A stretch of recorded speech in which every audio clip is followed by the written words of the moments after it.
Hey everybody, welcome back to Tom's Movie Channel. I'm Tom Hanyadi.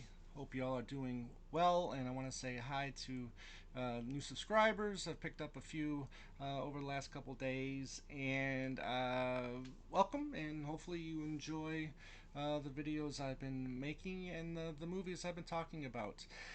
This is I've got the blues for June of 2023, and this is just basically what I've picked up for the month of June, and it's pretty good month. Not a lot of new releases that I've been wanting, but I've caught up on a few things that I didn't have, and I'm very happy about that.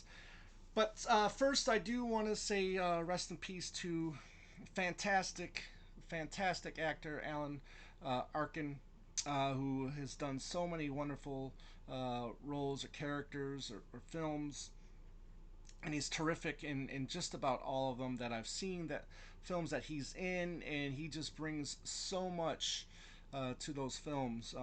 The In-Laws, Argo, the great Glengarry Glen Ross. Everybody in that film is just outstanding. Wait Until Dark.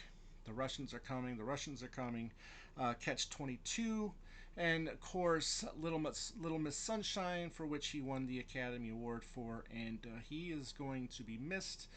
So rest in peace, Alan Arkin, at 89 years old. Okay, so what did I pick up? Well, I'm a big fan of the original Planet of the Apes series. So I did have the first one, just the standalone original Planet of the Apes, but I found the whole series. This is the Legacy Collection. So this all is in one case, and open it up. It's almost kind of like having a TV series. There's just turn the flap and you'll see more discs. So all five films are in this set, and I can't wait to rewatch all of the Planet of the Apes films. Now I have watched the original not too long ago, so now I've got the other four, so I can binge them, if you will. Okay. Late last year, I saw a fantastic film. What I thought was a fantastic film, and that's called The Menu. Okay, with the great Ray Fiennes. You've also got Anna Taylor Joy and Nicholas Hoult, who may be casted as Lex Luthor for the new Superman film, right? So we'll see about that. But I adore this film. I think Ray Fiennes is just fantastic. Anna Taylor Joy and Nicholas Hoult are good together as well. So if you haven't, check out The Menu. Okay. Next up, we have The Accused. Okay. Now I did have a DVD of this a long time ago, so now this is just upgrading to Blu-ray. This is a Paramount release. Okay, and just a bare bones Blu-ray, which I'm fine with as long as it's priced accordingly. So but been a while since I've seen The Accused. I am a Jodie Foster fan. Uh, she won Best Actress for her role here, which had to have been tough to play. If you don't know, Jodie Foster plays a raped victim, and Kelly McGillis is her attorney for the film. So that's The Accused. Okay. Um, Nick Cage, right? Okay, I used to be a huge Nick Cage fan, and then he did, 500 straight to video or straight to whatever. Uh, Movies or films, and they were all terrible. Didn't see any of them, but I think he's out of debt now and paid off all his taxes or whatever the issue was, and now he's I think doing some fun stuff again. And one of them is the recent Renfield. Now again, Nicholas Hoult, who I just talked about in The Menu, but Nicolas Cage is kind of like a supporting actor, although he is in quite a lot in the film. But just for him as Dracula, just really is really cool. I think it's quirky, fun.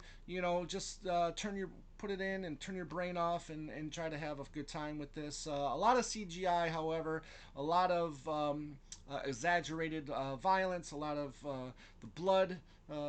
Gone with the fake blood of Tom Savini. But now we've got computer generated or animated blood. It doesn't have the same effect, but it's still, a fun little film. If you like that kind of thing, so check it out. I also picked up another Nicolas Cage film called Pig. Okay, this is a blind buy. I've heard some people really like this one, so I thought I would check this out. So again, that's Pig. All right, this came out, I want to say 2021. Okay. Next up is a couple of films from Christopher Nolan.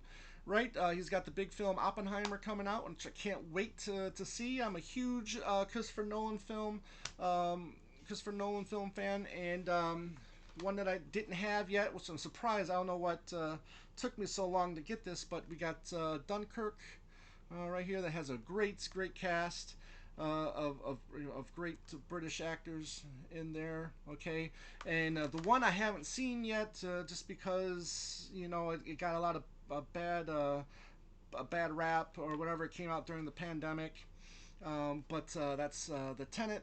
And I do want to check this out. I will before Oppenheimer. I might do a Christopher Nolan film ranking video. So check that out. So I got again Tenet and Dunkirk. Okay. Now, there's a particular actress from the 40s and 50s that I really love. Her name is Gloria Graham. Okay, and I have a bunch of her films already, and I'm starting to pick up a few more, the ones I don't have. Okay, and one here is a recent film from Criterion Collection that just came out, and it's called Chilly Scenes of Winter. Okay, from 1979. You've got John Hurd in here, who people who are Sopranos fans will know, right? And then you've also got Mary Beth Hurt in here. Fans of The World According to Garp will know her from there. But you also have, like I said, Gloria Graham. This is one of her last films that she filmed before her death. Okay, there you go. The other one I picked up is again a fantastic film from the 40s, and that's called Crossfire. Okay, with the three Roberts. You got Robert Young, Robert Mitchum, and Robert Ryan. Big Robert Ryan fan, and I like Mitchum as well. He's done some great stuff. Robert Ryan, I can take him or leave him, but huge fan of Mitchum and Ryan here. Gloria Graham does have a supporting. Is a supporting character in this film, but she's great. Love her in this one. Okay, so that's Crossfire. I believe this is 47. Yeah, 1947. Okay. Next up, I remember seeing this one back in my youth. I remember bits and pieces of it. I don't remember the whole thing, but I did pick it up earlier this month, and I did watch it, and I was just like, wow, it really isn't that scary when you think about it. And that's the Friday the 13th, the original. This is the Steelbook edition. So this one has been out for 2020 is when this came out.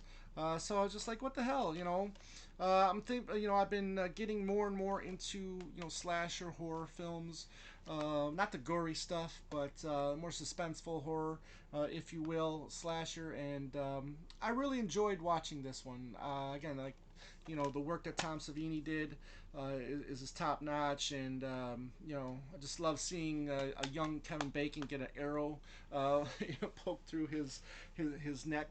And sorry, a spoiler if you haven't seen it yet. But anyways, Friday the 13th. Okay.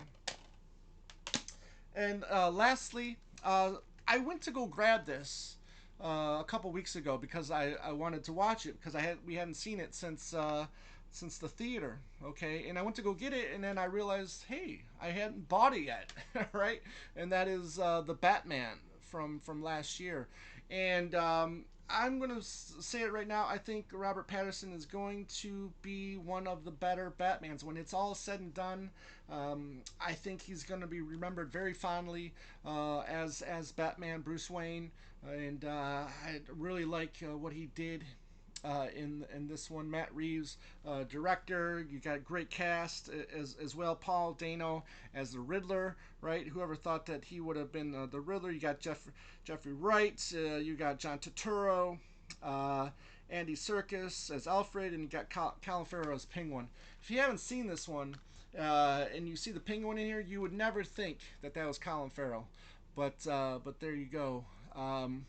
Really good stuff. Really like what it is. Maybe 15, 20 minutes too long, but really good stuff, and I can't wait for the second one. Okay, so that's what I picked up for the month of June. I'll be back next month, obviously, at the end of July. Barnes and Noble's Criterion half all sale is going to go be out throughout the month, and I am going to be picking up a few things for sure, and I'll show you those next month. All right, take care, everyone. See ya.